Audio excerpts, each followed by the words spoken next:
لله الحمد لله نحمده ونستعينه ونستغفره ونؤمن به ونتوكل عليه ونعوذ بالله من شرور أنفسنا ومن سيئات أعمالنا من يهده الله فلا مضل له ومن يضلله فلا هادي له ونشهد أن لا إله إلا الله وحده لا شريك له ونشهد أن سيدنا ومولانا محمدا عبده ورسوله صلى الله عليه وعلى آله وأصحابه أجمعين أما بعد فأعوذ بالله من الشيطان الرجيم بسم الله الرحمن الرحيم لن ينال الله لحومها ولا دماؤها ولكن يناله التقوى منكم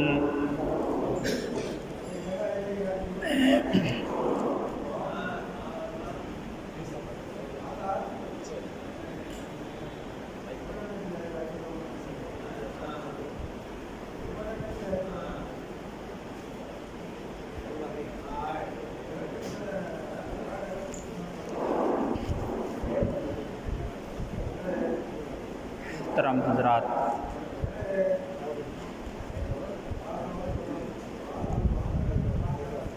اللہ تبارک و تعالیٰ نے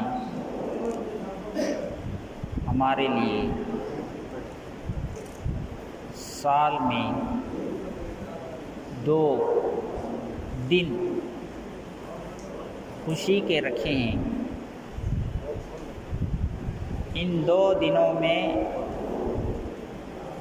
خوشی جو ہمیں منائیں گے وہ ہم اپنی مرضی سے نہیں منائیں گے۔ ان 2 دنوں میں جو خوشی ہم منائیں گے تو وہ اپنی مرضی سے اپنی چاہت کے مطابق نہیں منائیں گے، بلکہ اللہ نے جیسے خوشی منانے کا حکم دیا ہے، نبی نے جیسے خوشی منایا ہے، اس کے مطابق ہم اگر خوشی مناتے ہیں تو اللہ کی نگاہ میں بھی ہم عزت والے ہوں گے، نبی کی نگاہ میں بھی ہماری عزت ہوگی۔ اگر ہم خوشی کو اپنی مرضی سے منانا چاہیں گے تو اللہ بھی ناراض ہوگا، رسول بھی ناراض ہوگا، ہم کو ثواب ملنے کے بجائے، ہمارے گناہ معاف ہونے کے بجائے ہم لعنت کے شکار ہو جائیں گے۔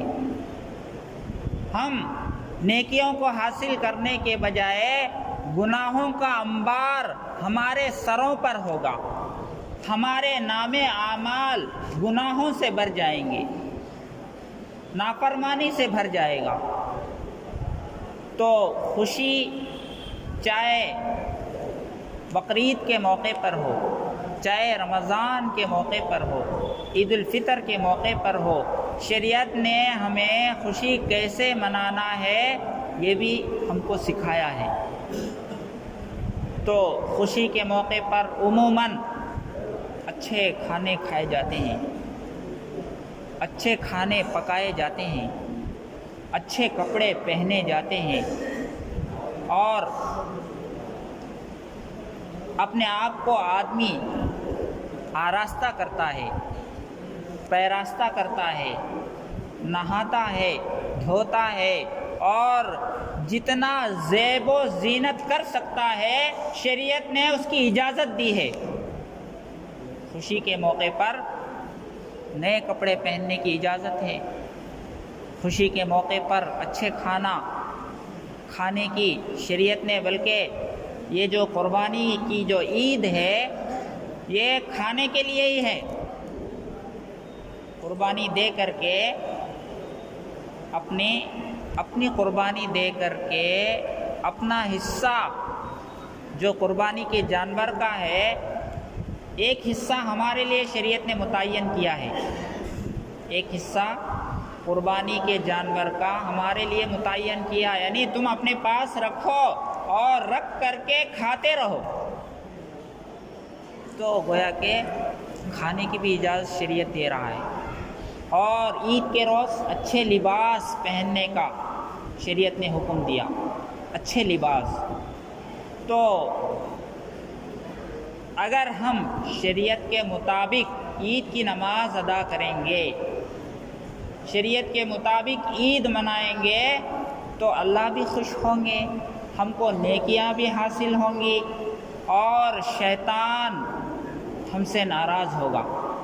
اور اگر شریعت کے خلاف کام کریں گے، نافرمانی کریں گے، موج مستی کریں گے، بعض لوگ عید کے روز عید کی خوشی میں سنیما دیکھنے جاتے تھے، تو وہ اپنی خوشی تو منا رہے ہیں، اللہ کی خوشی اس میں نہیں ہے۔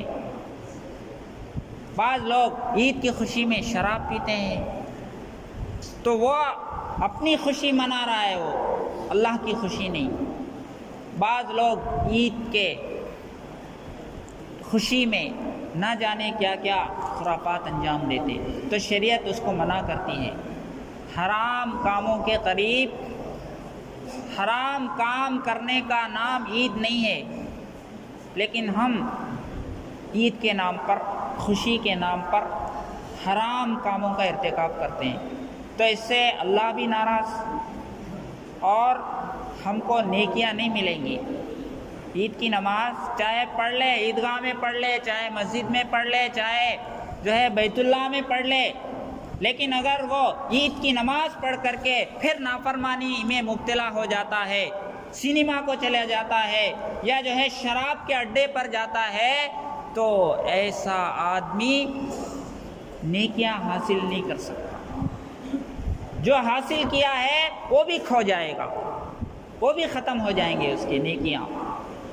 تو بقرعید، یہ عید الاضحیٰ، یہ حضرت ابراہیم علیہ السلام کی یاد میں منائی جاتی ہے۔ یہ بہت ہمارے لیے خوشی کا موقع ہے کہ اللہ تبارک و تعالیٰ نے اس عید میں ہم کو قربانی کا عمل دیا، قربانی جانور کو ذبح کرنا۔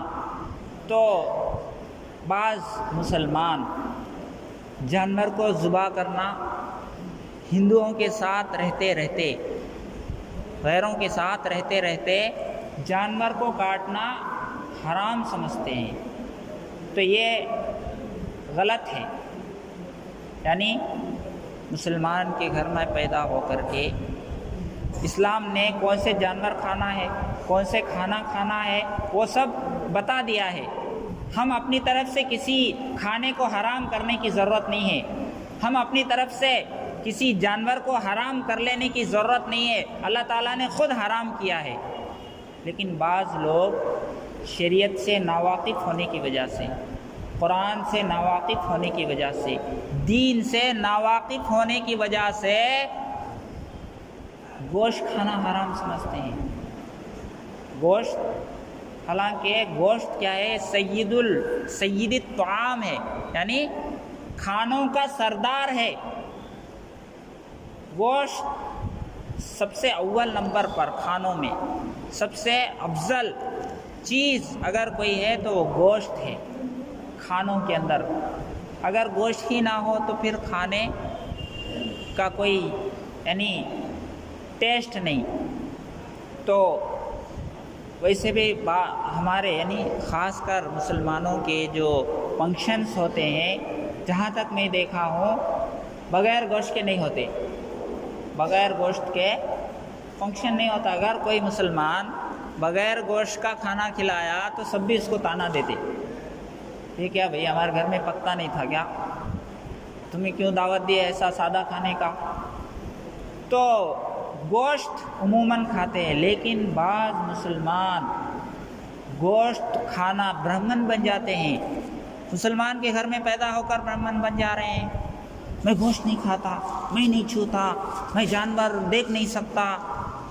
بھئی اللہ تعالیٰ ہمارے لیے پیدا کیے ہیں، ہمارے کھانے کے لیے پیدا کیے ہیں، تو اگر ہم نہیں کھائیں گے تو ہمارا نقصان ہے، ہمارا ہیلتھ اچھا رہنا ہے۔ ڈاکٹر خود کتنے وٹامنس ہوتے ہیں گوشت کے اندر کئی بیماری، گوشت کی وجہ سے کتنے کی بیماریاں دور ہو جاتے ہیں۔ تو لیکن اس کا ایک حد ہے، حد سے زیادہ کھائیں گے تو بھی بیماریاں پیدا ہوتی، لیکن لمٹ سے کھانا چاہیے۔ لیکن بالکل گوشت کو میں نہیں کھاؤں گا، میں نہیں کاٹوں گا، میں نہیں دیکھوں گا، یہ غلط بات ہے۔ تو یہ عید الاضحیٰ اللہ تبارک و تعالیٰ نے ہم کو اس لیے دیا ہے تاکہ ہم اپنے جانوروں کی قربانی دیں، اور خاص کر جو ہے گائے کے بارے میں گائے نہیں کاٹنا ہے۔ گائے کے نام پر انسانوں کو کاٹا جا رہا ہے۔ کیا انسان افضل ہے یا گائے افضل ہے؟ بھئی یہ گائے جو ہے کوئی یونیورسٹی میں پڑھا نہیں ہے، گائے کسی یونیورسٹی میں پڑھا نہیں ہے، گائے کوئی عقل بھی نہیں ہے اس کو کیا کرنا ہے کیا نہیں کرنا ہے، کوئی سمجھ نہیں ہے اس کو کیا اچھا ہے کیا برا ہے، اس کو کوئی سمجھ نہیں ہے۔ ایک انسان ہزاروں گائے کو پال سکتا ہے، کیا ہزاروں گائے ایک انسان کو پال سکتے ہیں؟ نہیں پال سکتے۔ تو انسان افضل ہے، انسان اشرف ہے، اور ایسا بڑا انسان جو عقل رکھتا ہے، جو پڑھنے کی صلاحیت ہے، جس کے اندر علم کی صفت ہے، اچھا اور برے چیز کو سمجھنے کی اس کے اندر کیپیسٹی ہے، ایسا عقل والا انسان ایک بے عقل جانور کے سامنے جھک رہا ہے، اس کی پوجا کر رہا ہے، اس کو خدا سمجھ رہا ہے۔ کیا گائے نے تجھے پیدا کیا ہے؟ کیا گائے تیرا خدا ہے؟ تجھے گائے نے آنکھ بنایا ہے؟ تیرے سر کس نے بنایا؟ کیا گائے نے بنایا ہے؟ لیکن لوگ گائے کی پوجا کرتے ہیں، عقل ان کی ماری گئی ہے۔ وہ ایک جانور ہے جیسے دوسرے جانور ہیں، گائے ہی کو خدا کیوں مانتے ہو؟ بھینس کو بھی خدا مانو، اگر خدا ہے تو وہ بھی جانور ہے، اس کے اندر بھی جان ہے، اس کے اندر بھی خون ہے، اور گائے کا پیشاب بھی پیتے ہو، بھینس کا بھی پیو، کیوں نہیں پیتے؟ لیکن یہ ان کو عقل میں آنے والی نہیں ہے۔ بس ہم اگر، اور گائے جو ہے پالنے والے وہی، گائے غیر ہی پالتا ہے اور مارکیٹ میں لا کے بیچنے والا بھی وہی ہے۔ اگر تمہارا خدا ہے تو تم خدا کو کیوں مارکیٹ میں بیچ رہے ہو؟ بیچنے والے بھی تم ہو، پوجا کرنے والے بھی تم ہو، اور جب مسلمان کاٹتا ہے تو تم کو خدا یاد آ جاتا ہے، بیچتے وقت تم کو خدا یاد نہیں آیا۔ خدا کو بیچا جاتا ہے بازار میں، کیوں بیچتے ہو؟ مارکیٹ میں کون لا رہا ہے؟ گاؤں سے جو ہے وہ بڑے بڑے جو ہے لاری بھر کر کے، گاڑیاں بھر کر کے کون لا رہا ہے؟ دیکھیے آپ، غیر مسلم خود جو ہے گائے کو بھر کے لاتے ہیں تاکہ مسلمان اس کو خریدے۔ بیچنے والا خود جو ہے یہ تمہارے لوگ ہیں، بیچنے والے خود تمہارے لوگ ہیں۔ تم ان کو جا کو سمجھاؤ پہلے کہ جو ہے تم ماتا کو کیوں بیچ رہے ہو، تم خدا کو کیوں مارکیٹ میں بیچ رہے ہو؟ جا کر کے ان کو مارو۔ جب مسلمان گائے کو کاٹتا ہے تو مسلمان کو مارتے ہو، تو اس سے پہلے تم اس غیر کو مارو جو گائے کو پال کر کے اپنے ماتا کو، اپنی دیوی کو، اپنی خدا کو وہ جو ہے مارکیٹ میں بیچ رہا ہے اور کاٹنے کے لیے بیچ رہا ہے۔ تم اس کو پہلے مارو۔ موب لنچنگ تم کو کرنا ہے تو تمہارے لوگوں کو پہلے کرو، اس لیے کہ وہی بازار میں لانے والے ہیں، وہی جو ہے مسلمان کے ہاتھ میں بیچنے والے ہیں، لیکن وہ ان کو نہیں ماریں گے، وہ ان کو کچھ نہیں کہیں گے، اس لیے کہ وہ اپنی قوم کو فائدہ پہنچانا چاہتے ہیں اور مسلمان کو نقصان پہنچانا چاہتے ہیں۔ مسلمان جب گائے لے کر آتا ہے تو ان کو اپنا خدا یاد آتا ہے۔ تو گائے کھائیں گے تو بہت ساری بیماریاں دور ہوں گی۔ میں نے اس سے پہلے بھی کہا تھا کہ بعض بیماریاں ایسی ہوتی ہے کہ اس میں گوشت کھانا ضروری ہوتا ہے،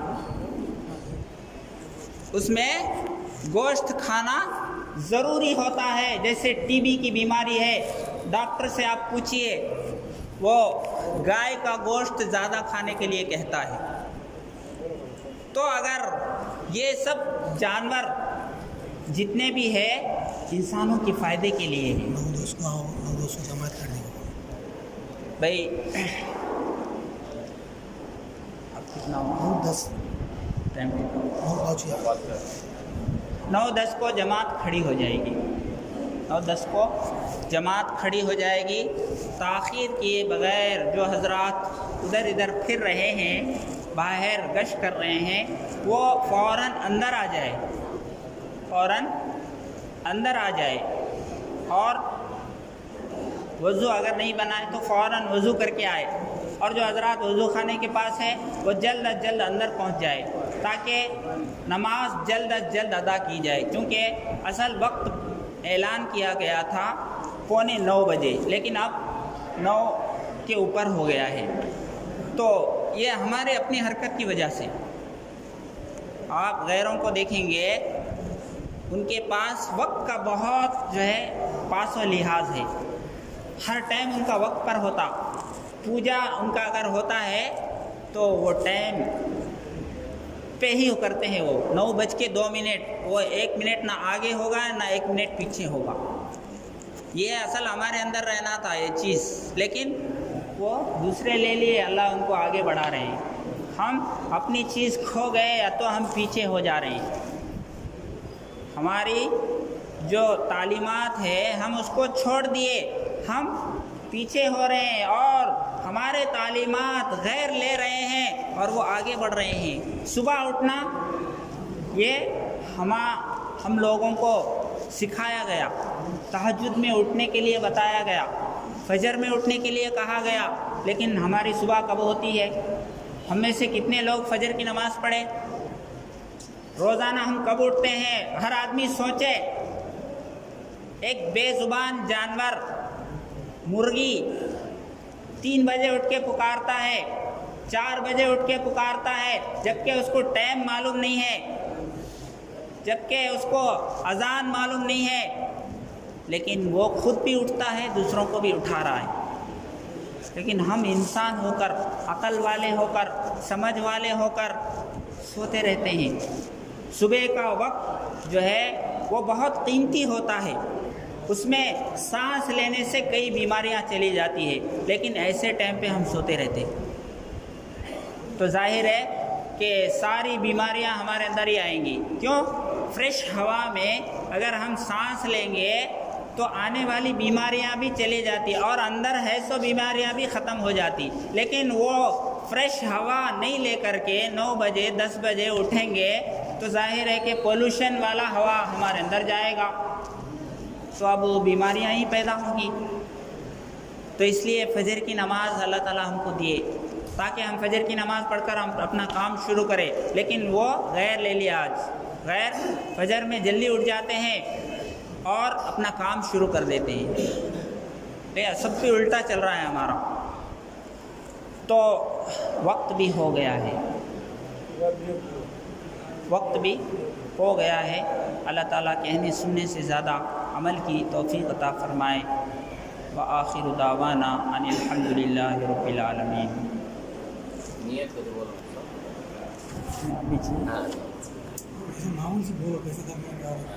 اچھا طریقہ